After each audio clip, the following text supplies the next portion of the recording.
All right, today we're going to be talking about PD-1 and CTLA-4 combination blockade. Expands infiltrating T cells and reduces regulatory T and myeloid cells within B16 melanoma tumors. Next. There's quite a few terms listed there, but just to point out the main ones that we're going to encounter repeatedly through this, TREG and TEF are two terms that are used often in here, where TREG is a regulatory T cell and TEF is an effector T cell. So the TREGs regulate the TEFs. And then another term that they commonly use are TIL, which is tumor infiltrating lymphocytes. So those are essentially what it sounds like. Those are the T cells that have actually made it into the tumor, into that tissue. Then there are a few other definitions there you can read over, but one important aspect, just to point out if you weren't aware, is the CD4 T cells are considered helper T cells, at least in the versions that we're looking at here. And they trigger the response that the CD8 T killer cells actually go in and deal with the offending cells. This figure kind of helped lay out a lot of what's going on through this paper and some others we've talked about. The two main pathways that were looked at in this paper are the PD-1 and CTLA-4. Both are pathways which deactivate or exhaust the T cells. So in this figure here, the three antibodies pictured are actually the three antibodies that were used to target CTLA-4, PD-1, and PDL-1 to deactivate each of those two pathways through those three antibodies. Okay, so this figure here is showing the survival rate of mice when infected with the melanoma cells. So figure 1A is showing the combination of the different antibodies with the GVAX vaccination. These are showing that there's no more than a 20% survival rate with these mice when they are infected. The next figure 1B, is showing the combinations with the FVAX vaccine. If you look and see with the antibodies, CTLA-4, PD-1, and PDL-1 have the greatest survival rate with 65%. And these, gosh.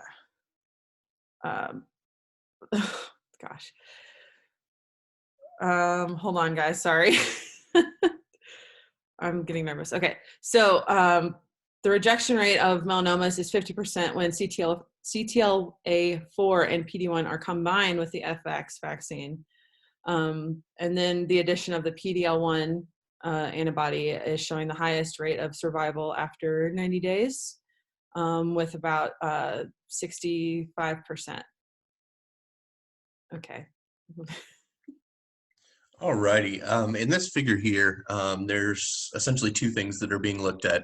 Along the left-hand side, those are the different treatments. Going top to bottom is the same as left to right on each of the graphs, just because that font is kind of small and hard to read. So that on the left there is calling out what each of the treatments was, from untreated to the FVAX only to the FVAX plus each combination of the antibodies targeting PD-1, PDL-1, and CTLA-4. Figures A through C measure what percent of the TILs, or the tumor infiltrating lymphocytes, are of each type. So what they're looking at is for example, in figure A, what percent of those TILs are CD8 effector cells, and then what are CD4 effector cells, and then finally in C, what percent of those are TREGs. What we want to see with this is a high percent of the effector cells, so A and B, and then a low percent of the regulatory cells that deactivate T cells, so the TREGs, shown in C. And you'll see through across there that any of the treatments is better than no treatment. And the combination treatments, which are the ones to the far right of each of those graphs, in general have better results than each of the individual antibodies themselves. In D and E, it's looking at essentially the same thing, but from a different viewpoint. So in those, it's looking at the ratio. So it's looking at of the total T cells that are in there, inside that have made it into the tumor, what is the ratio between the effectors and the regulators? So you would want high ratio of effector to regulator, which is what you see specifically in the combination treatments. The far right two of each combination are much higher ratio of the effector cells to regulatory cells still active within the tumor. All right, so taking a look at figure 3, we are looking at kind of a similar setup as to graph or to figure 2. Each of the little individual dots represents a mouse population. So when you're looking at those, you can think about it that way. In figure A, we are looking at how many out of the total number of CD4 TEF cells are positive. So depending on treatment. So out of each combination of treatment conditions. So if you look at the very bottom of figure B, you can see each of the different combinations of treatments that were done. So whether it's the FVAX or the CTLA4, the positive signs means that's what the combo was. In A, they are looking at CD4 TEF cells and what percentage of the CTLA4 positive cells survived. So you can see at the very end, the last two columns had a greater percentage of CD4 TEF cells when treated with FVAX and CTLA4 or anti-CTLA4 and anti-PD1, anti-PDL1 kind of matters. It brings up the low numbers a little bit. And then across the board, you do have to note though, when looking at these graphs, the very first graph in figure A goes to 80%. So even though it looks like all of the numbers ended up being about the same, there was actually a greater percentage of PD1 positive and CTLA4 plus PD1 positive cells. The ratios are a little different. It ends up being about the same. PD1 positive has a higher, the CTLA4 positive, so kind of like the first graph and this third graph are a little lower or a little closer to the same. In B though, they're looking at CD8 cells, looking at the same percentage rates. So same percentage of, what's the percentage of CTLA4 positive, PD1 positive, and percentage of the CTLA4 positive plus PD1 positive. But they're just looking specifically at CD8 cells. Next. In figure 4, it's kind of, again, the same cell setup or the same figure setup. Specifically in this, they are looking to see if there's a change in the ratio of tumors to T cells. So in figure A, you're looking at how many T cells out of how many of the myeloid-derived, myeloid-derived cells, the tumor cells, and the different treatments that were given there. So it looks to answer the question, is there a change just in an increase in T cells, or is the change in the microenvironment of the tumor? Because if the treatment increases the ratio of T cells, that means it has a decreased, if you look at the ratio, it means there's a decreased number of the tumor cells that are able to be affected. So that way you actually know that the tumor itself is also changing, not just the T cells. Okay.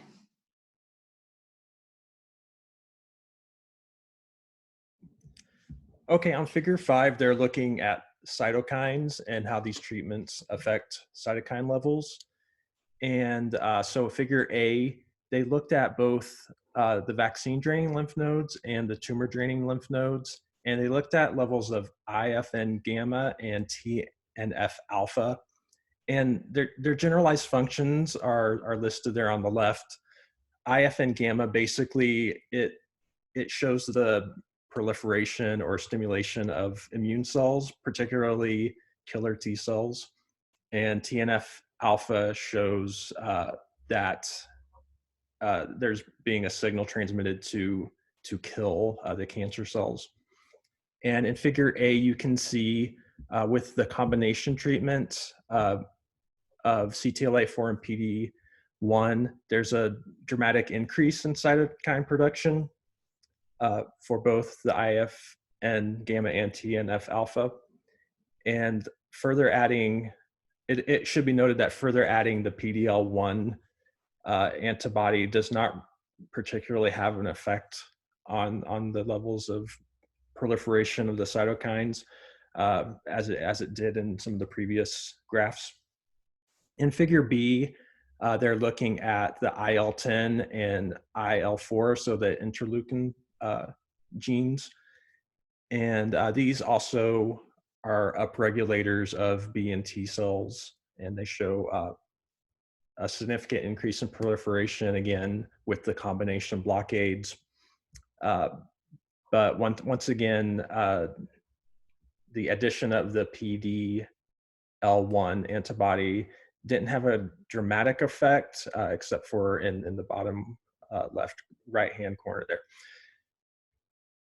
So then this is continuation of figure 5. They took the T cells and re-stimulated them with antigen presenting cells and these cancer peptides to further measure the cytokine levels. And they found that, so they first looked at the CD8 cells, and again, CTLA-4 blockade alone showed an increase in the level of cytokines, and then again adding the blockade increased a little further, but not dramatically. And then over here are the CD4 effector cells. And again, CTLA-4 alone had a dramatic increase in cytokine production, and that seemed to be the best factor. When you added the combination blockade, again, it didn't increase that much, or if at all. And then finally, they took the nuclear protein Ki-67, which is a tag they look at for cell proliferation, and they specifically tagged the T cells to see if the T cells inside the tumor were proliferating with these treatments.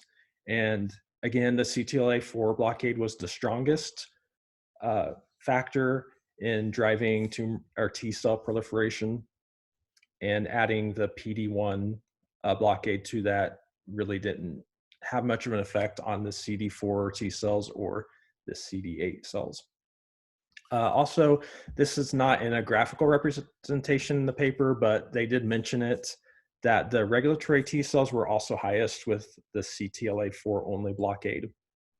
So in summary, the FVAX vaccination appears to present the highest level of tumor rejection when a combination blockade is applied of the CTLA-4 and PD-1. The effector cell infiltration into the tumors and cytokine production is also dramatically increased with the combination blockade. However, the addition of the PD-L1 blockade to the CTLA-4 PD-1 blockade increased survival rates in mice. And sorry about that. The ratios of the CD8 T cells to the MDSC Cs provide the best immune response to tumor rejection.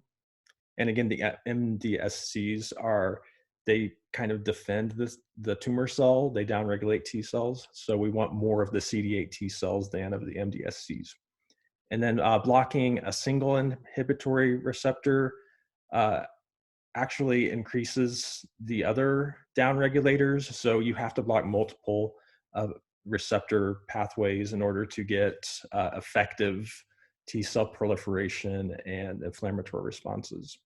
We put a couple of notes at the bottom just for practical application, clinical applications to these treatments that you might be interested in, so you can read those. That completes our presentation. Thanks.